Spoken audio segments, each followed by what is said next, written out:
The theme of our gathering today is the crisis of liberty in the West.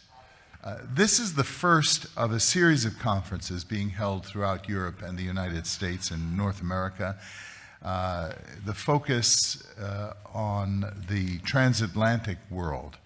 I must confess that this conference series was conceived with no knowledge of Brexit, that Brexit would succeed, nor the ascent to the presidency of Donald Trump in the United States, or that the European Union would be so deeply mired in multiple political and economic crises, including a basic crisis of its own legitimacy.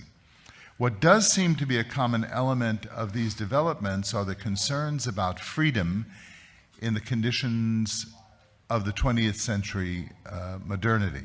Certainly, there are major concerns about security, economic security in the wake of globalization, and political security in the face of radical religious movements challenging the West from outside and from within.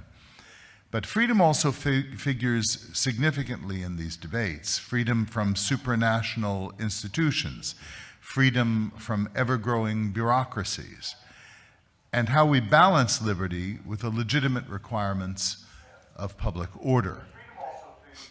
At an even deeper level, there are debates about the basic nature of freedom itself.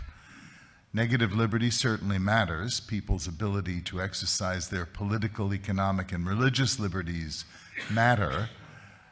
But is that all there is to freedom? The long history of the tradition of the West clearly says no. It tells us that freedom, in fact, is associated with truth, the good, and the beautiful. And above all, with an understanding of the truth about who man really is and what he's supposed to be. This is certainly the view of the two faith traditions that lie at the heart of Western culture, Judaism and Christianity.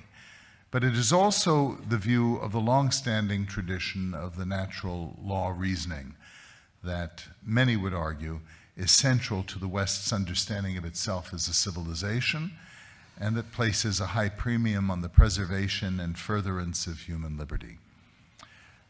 This topic and others touch upon political, social, economic, philosophical, and historical themes.